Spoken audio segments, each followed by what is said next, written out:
जून 1962। दोस्तों, ये साल अमेरिका में मौजूद सालेम विलेज के लिए बहुत ही अजीब और डरावनी घटनाओं वाली साल थी।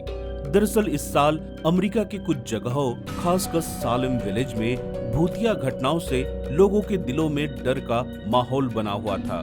सालेम विलेज में हो रहे इन डरावनी घटनाओं को ज्यादातर विचेस यानी चुड़ैल, डायन, पिचाशनी इन सब से जोड़ा जाता था। दोस्तों, उस वक्त जो डर का माहौल था उसका अंदाजा आप इस बात से लगा सकते हैं कि केवल शक के बिना पर 200 से भी ज्यादा लोगों पर विच या शैतानी जादू टोने में इन्वॉल्व होने का आरोप लगाया गया, जिस वजह से 30 लोगों को गिल्टी ठहराकर उन्हें सजा दे दी गई, जिनमें 9 फीमेल और 5 मेल शामिल थे, जिन्हें एक साथ पब्लिकली फांसी दे दी गई और बाकी लोगों को जिंदा जला दिया गया।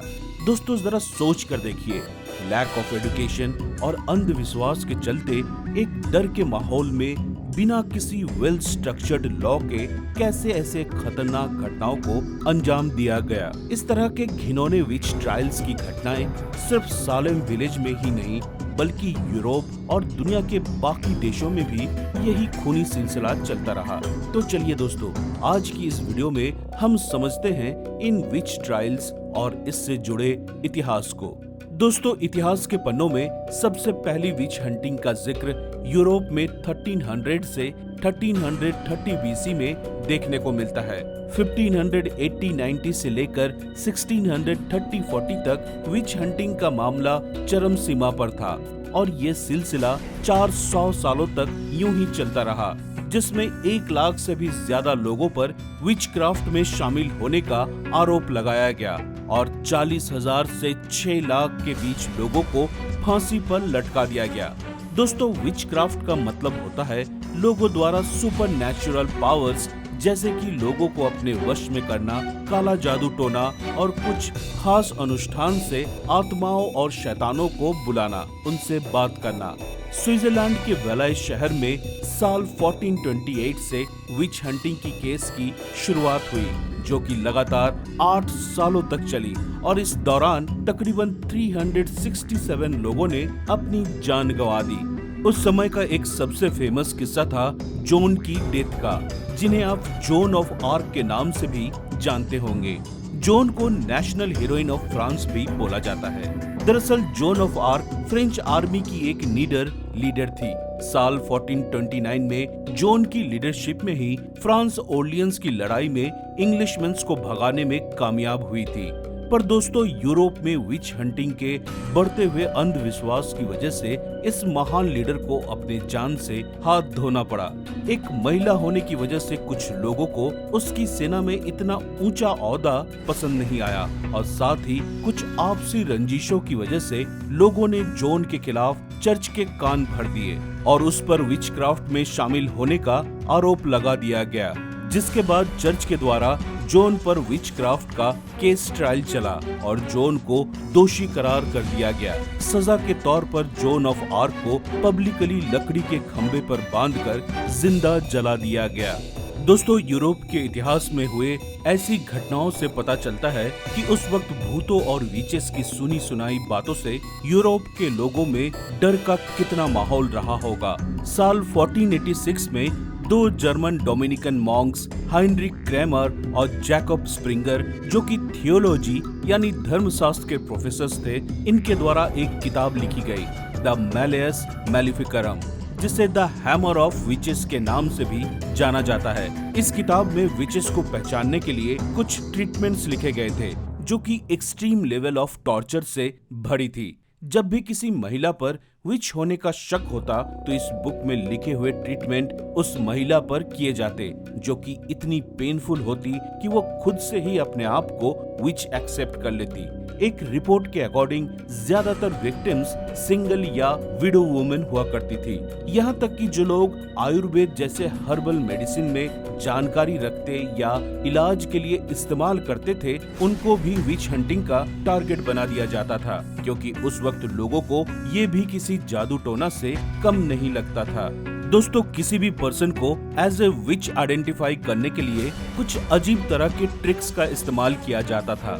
जैसे कि जो विक्टिम होता उसकी बॉडी में पिन्स चुभाई जाती थी। अगर पिन लगने के बाद बॉडी में से ब्लीडिंग होती तो वो इंसान नॉर्मल माना जाता, और इसका ठीक उल्टा, अगर पिन लगने के बाद ब्लीडिंग नहीं होती तो उसे विच यानी डायन या चुड़ैल समझा जाता था। लेकिन कुछ विच हंटर्स इस प्रोसेस को अपने फायदे के लिए भी इस्तेमाल करते थे, जिसमें वो अपनी आपसी दुश्मनी या पैसे की लालच में दूसरों को विच साबित कर देते थे। ये विच हंटर्स रिट्रैक्टेबल पिन्स का यूज करते थे। दरअसल इस तरह की पिन्स को बॉडी में चुभाकर अगर जल्दी से बाहर निकाल लिया जाए तो इससे बॉडी में से ब्लीडिंग नहीं होती थी। कई बार इस तरह के विच ट्रायल्स में विक्टिम्स को बचा पाना नामुमकिन हो जाता था। दोस्तों, विच हंटिंग का एक और मशहूर किस्सा है बैम्बर्ग विच ट्रायल का, जहां पर जर्मनी के बैम्बर्ग में 1626 से लेकर 1631 तक 1000 से भी ज्यादा लोगों पर विच होने का इल्जाम लगाया गया और 900 लोगों को जिंदा जला दिया गया था। इस तरह की सजा को बर्न टिल डेथ कहा जाता था, जिसमें बूढ़े, बच्चे, औरतें सभी शामिल होते थे। बैम्बर्ग में रहने वाले एक औरत के विचक्राफ्ट में इन्वॉल्व होने के सिर्फ शक की बिना पर वहां के प्रिंस बिशॉप के द्वारा बिना किसी इन्वेस्टिगेशन के उस औरत को जिंदा जला दिया गया। इसके बाद इस तरह के इंसिडेंट बहुत ज्यादा बढ़ने लगे, जिस वजह से प्रिंस बिशॉप ने इन विच ट्रायल्स को कंडक्ट करने के लिए अलग से एक स्पेशल बिल्डिंग तैयार की, जिसमें विक्टिम्स को टॉर्चर करके विच क्राफ्ट में शामिल होने की बात कबूल करवाई जाती थी और फिर उन्हें उसी बिल्डिंग में जिंदा जला दिया जाता था। ऐसे ही एक विच ट्रायल्स के दौरान उस बिल्डिंग में से एक औरत और उसका हस्बैंड भाग निकलते हैं और वे दोनों वहां के एम्परर के पास जाकर प्रिंस बिशॉप द्वारा की जा रही सभी हैवानियत का भांडा फोड़ देते हैं। इसके बाद वहां के एम्परर द्वारा बिशप के ऊपर इन्वेस्टिगेशन की जाती है, जिसमें वो दोषी पाया जाता है। लेकिन इससे पहले बिशप को कोई सजा होती, वो भाग निकलता है। प्रिंस बिशॉप विच ट्रायल्स करवाकर बहुत अमीर हो चुका था। दरअसल प्रिंस बिशॉप लोगों को विच ट्रायल्स में मरवाकर उनसे उनकी जमीन हड़प लेता था। इस तरीके से उसने 600 से भी ज्यादा लोगों की जमीनों पर कब्जा कर लिया था। दोस्तों, वैसे तो ऑफिशियली आखिरी विच ट्रायल 1775 में पोलैंड रीजन में किया गया था, क्योंकि वक्त के साथ धीरे धीरे लोग एडुकेट होने लगे और उन्होंने ऐसे अंधविश्वास को बढ़ावा देना बंद कर दिया। विच ट्रायल्स पर लोगों ने प्रॉपर इन्वेस्टिगेशन करने की डिमांड्स की और साथ ही प्रोटेस्ट भी चालू किए, जिसके बाद साल 1776 में पॉलिश गवर्नमेंट द्वारा विच ट्रायल्स और उससे होने वाली टॉर्चर पर कंप्लीट बैन लगा दिया गया। ये तो थी यूरोप और अमेरिकन कंट्रीज की कहानी, लेकिन अगर हम अपने भारत की बात करें तो दोस्तों, भारत में हालात इससे भी ज्यादा खराब है। भारत में विच हंटिंग के केसेस दूसरे देशों के मुकाबले में बहुत ज्यादा है, लेकिन ज्यादातर ऐसी घटनाएं ऑफिशियली दर्ज नहीं होती और इन घटनाओं का शिकार अधिकतर फीमेल्स ही होती हैं। अगर ऑफिशियल रिकॉर्ड्स देखा जाए तो ये सारी घटनाएं 1840 से चली आ रही हैं और इसे रोकने के लिए काफी सारे कड़े नियम भी बनाए गए हैं। लेकिन इसके बाद भी इस तरह की घटनाएं कहीं न कहीं किसी न किसी तरीके से चलती आ रही है। इनमें से एक सबसे हॉरिफिक इंसिडेंट की बात करें तो 2009 में झारखंड के देवघर में एक ऐसा इंसिडेंट हुआ था जिसने पूरे देश को हैरान करके रख दिया। दरअसल देवघर डिस्ट्रिक्ट में 5 औरतों पर विच होने का आरोप लगाकर उन्हें पूरे गांव में बिना कपड़ों के घुमाया गया। सिर्फ इतना ही नहीं, उन्हें बुरी तरीके से मारा पीटा भी गया, यहाँ तक कि उन्हें जबरदस्ती इंसानी मल भी खिलाया गया। दोस्तों, भारत में विच हंटिंग की प्रथा हजारों सालों से चली आ रही है, जहां काला जादू और लोगों को वश में करने जैसी पैरानॉर्मल एक्टिविटीज में लोग आज भी विश्वास करते हैं। इन सब को रोकने के लिए विच हंटिंग जैसे एक्टिविटीज पर सरकार ने बैन लगा दिया है। उसके बाद भी बिलो पॉवर्टी लाइन और ऐसे स्टेट्स जिनका लिटरेसी रेट बहुत कम है, वहां आज भी इस तरह की एक्टिविटीज चल रही है।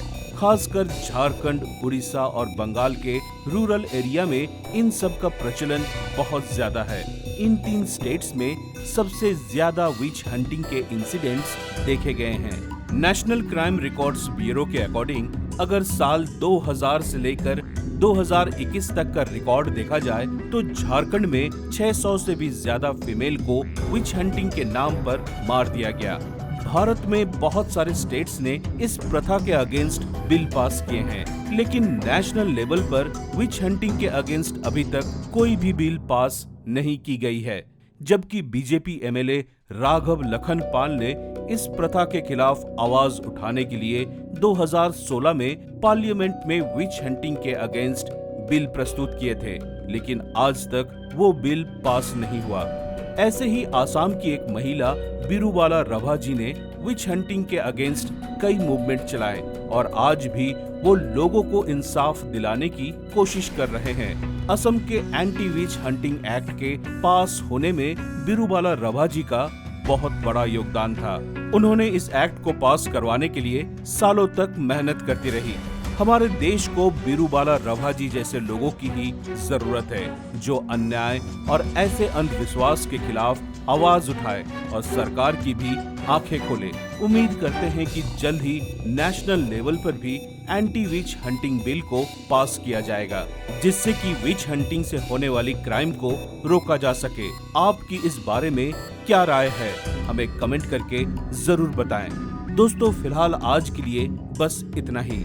वीडियो अच्छी लगी हो तो लाइक करें और ऐसे ही नॉलेजेबल कंटेंट देखते रहने के लिए सब्सक्राइब करें हमारे चैनल रेडी स्टडी नॉलेज को और नोटिफिकेशन बेल जरूर दबाएं, ताकि हमारी सभी लेटेस्ट वीडियोस की अपडेट सबसे पहले आप तक पहुंचे।